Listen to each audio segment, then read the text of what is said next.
Hi friends, welcome to my channel. మీరు చూస్తున్న RK techno talks. ఈ వీడియో వచ్చేసి ఎయిర్టెల్ యూజర్స్కి ఎయిర్టెల్లో మనకు కాల్ హిస్టరీ తెలుసుకోవడం తెలియదు.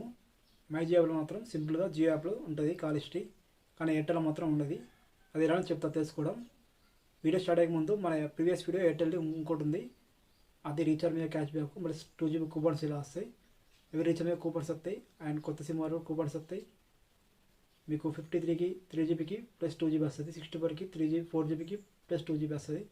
ప్రతి రీఛార్జ్కి క్యాష్ బ్యాక్ వస్తుంది. ఆ వీడియో కింద పెట్ట చూడండి, లింక్ పెట్టా. ఇప్పుడు వీడియో స్టార్ట్ చేద్దాం. ఇప్పుడు కాల్ హిస్టరీ ఎలా అంటే, జియోకి అయితే జియో యాప్ ఉంటుంది, ఎయిర్టెల్ మాత్రం దానికి మనం 121 మెసేజ్ పెట్టాలి. 121కి మనం ఈ ప్రీ బిల్ స్పేస్ నీకు ఏ మంత్ కావాలో ఆ మంత్ స్టార్టింగ్ లెటర్స్ పెట్టి నేను మెయిల్ ఎంటర్ చేయాలి.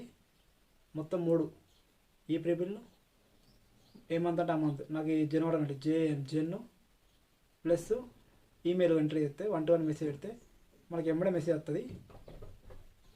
అది మీకు ఎలా చూపిస్తాం మొత్తం స్క్రీన్ మీద. ఫస్ట్ మనం టెస్ట్ మెసేజ్ ఓపెన్ చేయాలి. మనం 121కి మెసేజ్ పెట్టాలి. 121 అంటే కస్టమర్ కేర్ అన్నట్టు 121 అంటే. నెక్స్ట్ ఇక్కడ టైప్ టెస్ట్ ఇక్కడ ఇక్కడ ఈ ప్రీ బిల్ స్పేస్ ఇది ఓన్లీ లాస్ట్ మంత్ వస్తుంది. లాస్ట్ 6 months ఏదైనా వస్తుంది. ఈ మంత్ రాదు, అంటే జనవరి రాదు, డిసెంబర్ వస్తుంది. డిసెంబర్ కన్నా 5 months, మొత్తం 6 months వస్తుంది. నెక్స్ట్ మెయిల్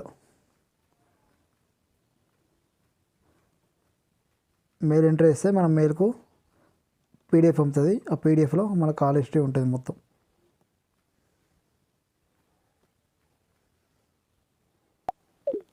మీరు ఎంబడే వస్తుంది మనకు, ఎంబడే మనకు మెయిల్ వస్తుంది. ఇక్కడ మెయిల్ పాస్వర్డ్ వచ్చేసి మన date of birth and last mobile number. Mail open చేద్దాం.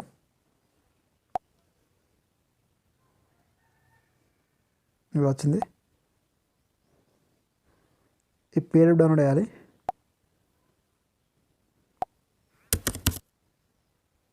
పీడిఎఫ్ ఓపెన్ చేస్తున్నా. ఇక్కడ పాస్వర్డ్ ఇక్కడ చూసినట్టు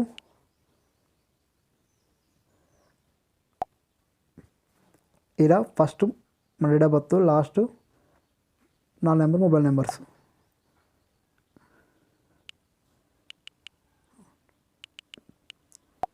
కొడితే ఓపెన్ అవుద్ది. కాల్ హిస్టరీ వచ్చింది మనది.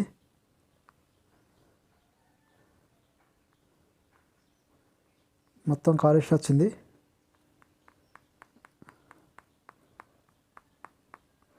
నాకు 38 pages ఉన్నాయి లాస్ట్ మంత్. అంతే ఫ్రెండ్స్, సింపుల్. ఇది మనం 121కి మెసేజ్ పెట్టాలి.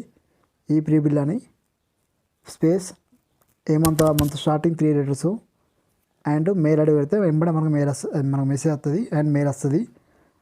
మెయిల్ పాస్వర్డ్ వచ్చేసి మనకు టెక్స్ట్ మెసేజ్ వస్తుంది. మెయిల్ ఓపెన్ చేసి ఆ పీడిఎఫ్ ఓపెన్ చేస్తే ఈ పాస్వర్డ్ ఎంటర్ అయితే అయిపోద్ది. అంతే సింపుల్.